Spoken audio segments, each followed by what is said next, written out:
Hi ಎಲ್ಲರೂ ಹೇಗಿದ್ದೀರಾ? ಬನ್ನಿ ಇವತ್ತು ಸಿಂಪಲ್ಲಾಗಿ ಒಂದು ಹೆಲ್ದಿ ಸ್ನ್ಯಾಕ್ಸ್ ಮಾಡೋದು ಹೇಗೆ ಅಂತ ನೋಡ್ಕೊಂಬರೋಣ.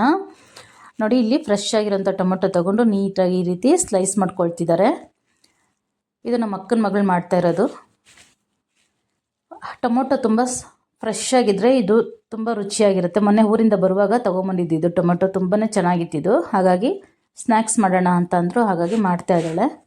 ನೋಡಿ, ಈ ರೀತಿ ಸಣ್ಣದಾಗಿ ಸ್ಲೈಸ್ ಮಾಡಿಕೊಂಡು ನೀಟಿಗೆ ಒಂದು ತಟ್ಟೆಗೆ ಹಾಕ್ಕೊಂಡು ಇಟ್ಕೋಬೇಕಾಗತ್ತೆ. ಒಂದು ಟೊಮೊಟೊ ತೊಗೊಂಡ್ರೆ ಒಂದು 6-7 ಪೀಸು ಸ್ಲೈಸ್ ಬರುತ್ತೆ ಇದು. ನೋಡಿ, ಈಗ ಆ ಸ್ಲೈಸ್ ಮೇಲೆ ಮೊದಲಿಗೆ ಪುದೀನ ಚಟ್ನಿ ಹಾಕ್ಕೋಬೇಕಾಗತ್ತೆ.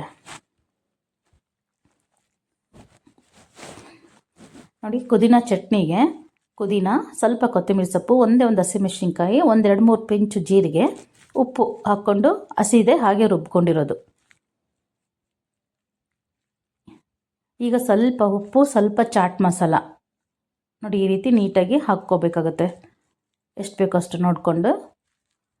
ನೀವು ಚಾಟ್ ಮಸಾಲ ಜೊತೆಗೆ ಸ್ವಲ್ಪ ಮೆಣಸಿನ ಪುಡಿ ಬೇಕಾದ್ರೂ ನೀವು ಹಾಕ್ಕೋಬೋದು. ಇನ್ನೂ ಸ್ವಲ್ಪ ಸ್ಪೈಸಿಯಾಗಿ ಬೇಕು ಅನ್ನೋರು ಮೆಣಸು ಪೌಡ್ರ್ ಮಾಡಿಕೊಂಡು ಹಾಕ್ಕೋಬೋದು.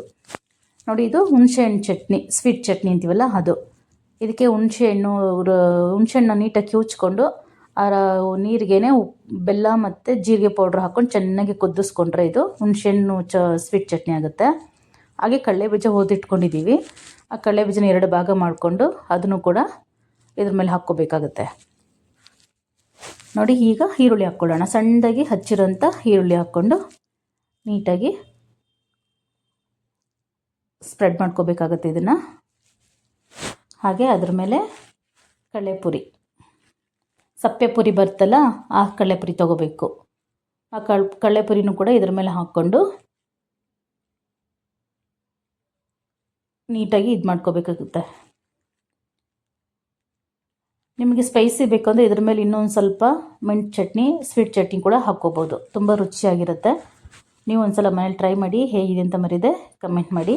ಹಾಗೆ ಇನ್ನೂ ಯಾರೆಲ್ಲ ನನ್ನ ಚಾನಲ್ ಸಬ್ಸ್ಕ್ರೈಬ್ ಮಾಡ್ಕೊಂಡಿಲ್ಲ ದಯವಿಟ್ಟು ಸಬ್ಸ್ಕ್ರೈಬ್ ಮಾಡ್ಕೊಳ್ಳಿ. ಹಾಗೆ ವಿಡಿಯೋ ಪೂರ್ತಿ ನೋಡಿ ಒಂದು ಲೈಕ್ ಕೊಡೋದನ್ನ ಖಂಡಿತ ಮರಿಬೇಡಿ. Thank you for watching. Bye.